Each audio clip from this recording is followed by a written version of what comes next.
Today our topic is dynamics. Lecture second is central orbit. जो हमारा chapter started है dynamics का, उसकी मैंने फर्स्ट वीडियो अपलोड की थी। देन उसमें मैंने सेंट्रल ऑर्बिट के आपको डेफिनेशन एंड उसके रिगार्डिंग फर्स्ट थ्योरम कराई थी। सेकंड में आपको डायनेमिक्स का ऑर्बिट चैप्टर नंबर 9 है ये हमारा सेंट्रल ऑर्बिट। इसका नेक्स्ट टॉपिक डिस्कस कराने से पहले मैं आपको थोड़ा सा स्टैटिक से रिलेटेड जो इस बुक में यूज़ होने वाला है वो कॉन्सेप्ट कराना चाहती हूँ। फर्स्ट आता है रेडियल एक्सिलरेशन। कुछ को पता होता है, कुछ को नहीं पता है, तो इसलिए मैंने इस टॉपिक को ज़्यादा उठाना बीच में से ही समझा। तो रेडियल एक्सिलरेशन की आपको बाय डेफिनेशन पता होना चाहिए कि d square r upon d t square minus r d v upon d t का whole square, where v is velocity and r is the, जो हमारे पास पोलर फॉर्म होती है उसके अंदर आर और थीटा में हम जानते हैं कोऑर्डिनेट्स होते हैं, तो आर हमारा वो कोऑर्डिनेट का पॉइंट होता है, वो आर जो हमें कर्व की इक्वेशन गिवन होगी वहाँ पे वो आर आती है, आर से डिनोट करी जाती है, वो आर की फॉर्म में होगी ना। नेक्स्ट होता है हमारे पास ट्रांसवर्स एक्सिलरेशन। ट्रांसवर्स एक्सिलरेशन होती है 1 upon r d upon d t, r vector का square d theta upon d t. ये आपको दो फॉर्म्स अच्छे से लर्न होनी चाहिए। देन उसके बाद हमारे पास जो सेकेंड एंड इम्पॉर्टेंट टॉपिक आता है वो है differential equation of central orbit. इसका आपको बाय नेम प्रूफ आता है पेपर में, तो इस बहुत ज़्यादा इम्पॉर्टेंट है डायनेमिक्स में, तो आप इस टॉपिक को स्किप ना करें। A partial moves in a plane is the an acceleration in which always be a pointed O in the plane obtain the differential equation। कोई भी पार्शियल अगर किसी प्लेन में मूव कर रहा है और वो जैसे कोई भी प्लेन है वो अपनी मूव कर रहा है किसी पार्शियल में, जैसे लाइक दिस प्लेन ये मूव कर रहा है अपने पार्शियल में, तो देन जिसकी एक्सिलरेशन होगी वो एक फिक्स पॉइंट से होती है। वी नो डेट की एक्सिलरेशन यहाँ से एक फिक्स पॉइंट पे बनेगी इसकी, तो fix point let be O एक फिक्स पॉइंट है, और देन यहाँ से ये प्लेन कवर करेगी ना, जो इसकी एक्सिलरेशन है वो एक प्लेन कवर करेगी। तो जो ये एक्सिलरेशन के द्वारा, जो एक्सिलरेशन के अकॉर्डिंग ये जो प्लेन कवर किया जाएगा ना, ये नीचे से जैसे ये एक्सिलरेशन बनेगी इसकी, हम भी तो बोलते हैं फिक्स पॉइंट से ये एक कर्व की तरफ, ये एक ऐसे इस डायरेक्शन में, तो इसकी एक्सिलरेशन बनेगी इस डायरेक्शन की तरफ फोर्स हो रहा है, तो ये अपना एक प्लेन कवर करेगी यहाँ से, और जो ये प्लेन बनेगा ये आपका एक फिक्स पॉइंट से बनेगा, और जो इसकी ये प्लेन को कवर करने का जो प्रोसीजर है वो इसकी एक डिफरेंशियल इक्वेशन को ऑब्टेन कराएगा। यहाँ से देखिए कैसे स्टार्टिंग में जैसे रेडियल एक्सिलरेशन मैंने आपको बताया है d square r upon d t square minus r d theta upon d t का square is equal to minus of p. ये क्या लिखा है मैंने, ये तो आप कितनी तो आपकी ये रेडियल एक्सिलरेशन थी। देन मैंने यहाँ पे इसमें सेंट्रल ऑर्बिट के कॉन्सेप्ट में मैंने इसका यूज़ क्यों किया है, यहाँ पे इसका मैंने यूज़ इसलिए किया है बिकॉज देखिए जब आप एक सेंटर पॉइंट यहाँ पे ओ है, यहाँ से आपके पास यहाँ पे कोई भी एक पॉइंट है, देन आर एंड थीटा, और यहाँ से आपका जो पार्शियल है वो मूव कर रहा है, मतलब इस पॉइंट से आपका जो फोर्स अप्लाई हो रहा है, बट एक चीज़ यहाँ पे ध्यान रखना है, जो फोर्स है ना वो आपको पॉइंट की तरफ अप्लाई हो रहा है, ना कि उस साइड जहाँ पे कर्व बना रहा है ना, इस साइड इन पॉइंट्स की तरफ आपका जो फोर्स अप्लाई नहीं हो रहा, वो आपका इस साइड अप्लाई हो रहा है फोर्स फिक्स पॉइंट की तरफ,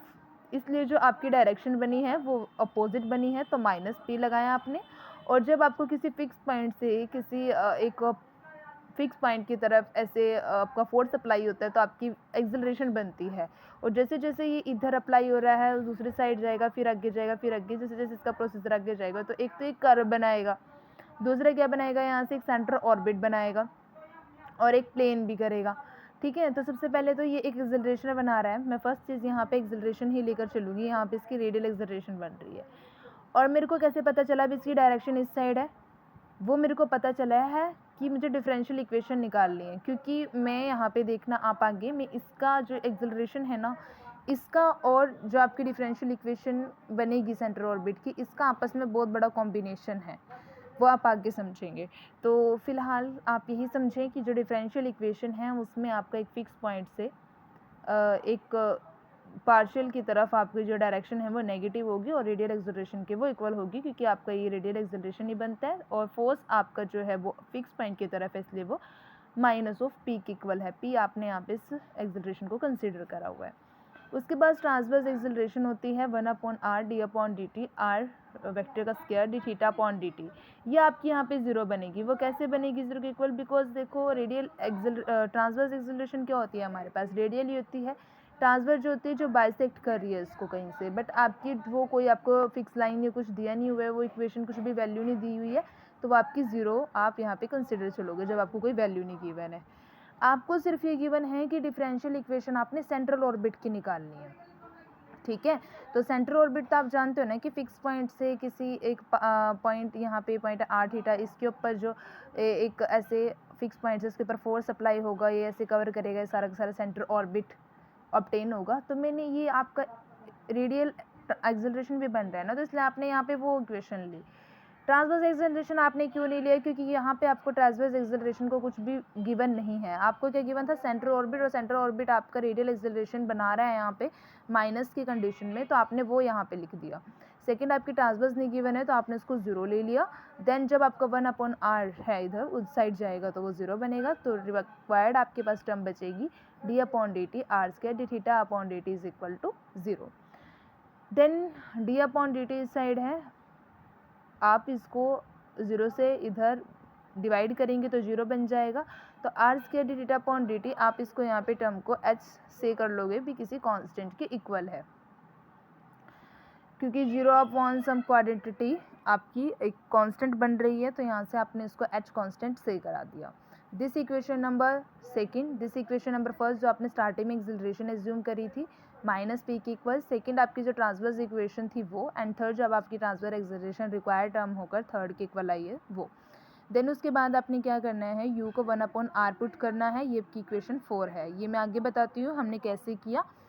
सबसे पहले तो u का आपने 1/r पुट किया, और देखो यहाँ पे r² d theta upon dt is equal to h है। देन यहाँ पे r² के प्लेस पे आप u कर दोगे,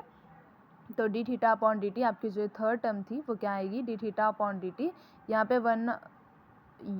u का हमने 1/r रखा ना, तो इसको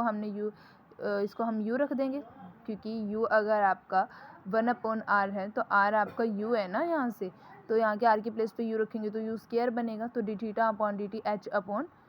r² करेंगे, ये r इधर मल्टीप्लाई में इधर जाएगा, डिवाइड में हो जाएगा, तो r² की जगह आपने क्या रखना है 1/r को u, तो h u² हो जाएगा। तो इक्वेशन आपने इसको 5 पुट कर दिया। देन उसके बाद आपने फोर्थ इक्वेशन जो आई है आपकी उसका डिफ्रेंशिएशन करना है। जो ये फोर्थ इक्वेशन थी आपके पास, ये जब आपने u को 1/r पुट किया था, इसको आप क्या करेंगे यहाँ पर इसका डिफ्रेंशिएशन करेंगे। तो u का करेंगे du/dt एंड इसका करेंगे तो -1/u², और u का किसके रिस्पेक्ट में कर रहे हैं हम, t के रिस्पेक्ट में, तो इसलिए r का भी किस में होगा, u के रिस्पेक्ट में, तो u/dt।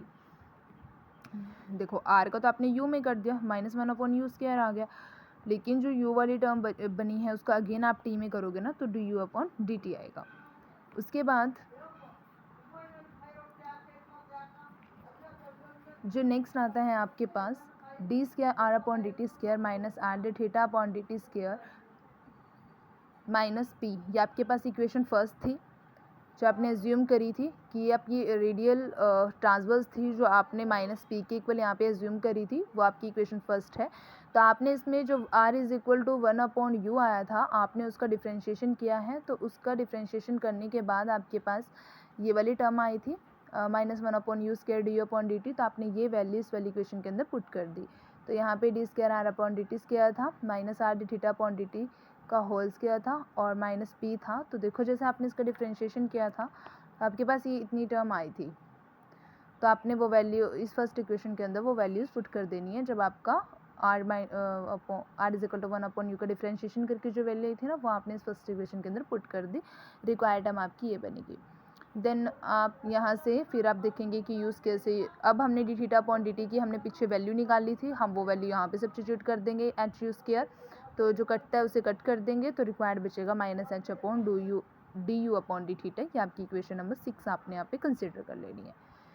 देन अब आप क्या करेंगे, जो इक्वेशन आई है ना आपकी, इसका आप डिफ्रेंशिएशन करेंगे with respect to t। Again आपने इसका एक टाइम तो आपका हो ही रहा है डिफ्रेंशिएशन, सेकंड टाइम करेंगे तो d² r/dt², यहाँ पे बचेगा -h, इसका करेंगे d² u अपॉन d थीटा², और u का आप t के रिस्पेक्ट में कर रहे हो तो यू का नहीं कर रहे हो तो थीटा की फॉर्म में है ना, तो थीटा का आप टी की रिस्पेक्ट में करोगे। यू का वर्क यहाँ पे खत्म हो चुका है, अब थीटा का वर्क स्टार्ट है। तो d square r upon d t square minus h u square, यहाँ पे अपने वैल्यू सब्स्टिट्यूट करी है, d theta upon d t की,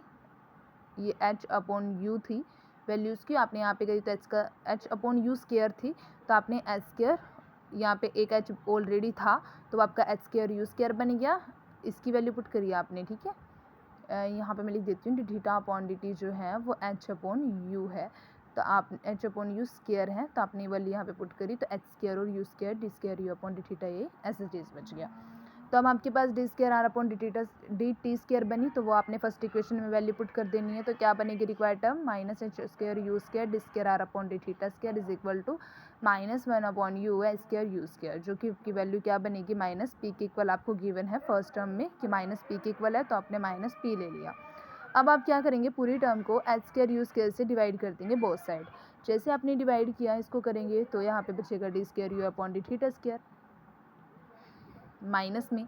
यहाँ पे करेंगे आप इसको टर्म को जब डिवाइड करेंगे D H square u square से, तो यहाँ पे एक यू स्क्वायर बच जाएगा, एक ऐसे डिवाइड में एच स्क्वायर यू स्क्वायर करेंगे ना, तो एच स्क्वायर से एच स्क्वायर कैंसिल हो जाएगा और यहाँ पे यू स्क्वायर इससे कैंसिल, तो एक यू की पावर 4 थी तो यू की 2 तो बची गई है ना, यहाँ पे यू की 2 तो रिक्वायर्ड रहेगी है, तो यू की 2 बनेगी, और जब आप इसको यहाँ से करोगे तो एक यू से एक वो पावर कैंसिल हो जाएगी, तो एक सिंपल यू बचेगा एक, और यहाँ पे माइनस पी है, इसके डिनोमिनेटर में आपने एच स्क्वायर यू स्क्वायर करेंगे तो ये बनेगा, तो रिक्वायर्ड आपके पास क्या रह जाएगा कट के, यहाँ पे तो बचेगा D square u upon d theta square, यहाँ पे बचेगा आपका सिर्फ पॉजिटिव यू, क्योंकि एक आपका देखिए एक यू आपका ये वाला ये यहाँ से कट हो जाएगा ना, तो सिर्फ ऊपर ये एक यू बचेगा, तो एक यू रह गया और वो नेगेटिव था वो इस साइड आके फिर पॉजिटिव हो जाएगा, देन आपका ये जो माइनस था ये भी आप सारे में से ना इस टर्म में से माइनस कॉमन ले लेंगे, आप सारी टर्म में से यहाँ से कॉमन ले लेंगे माइनस, देन जब आपने माइनस कॉमन लिया, देखो यहाँ से माइनस कॉमन लिया तो d square d theta square बच गया, यहाँ पे से लिया तो प्लस का बच गया, और यहाँ से लिया तो ऑलरेडी कैंसिल हो गया, तो d square u upon d theta square plus u is equal to p upon h square u square आपके पास रिक्वायर्ड डिफरेंशियल इक्वेशन बनती है किसी भी सेंटर ऑर्बिट की।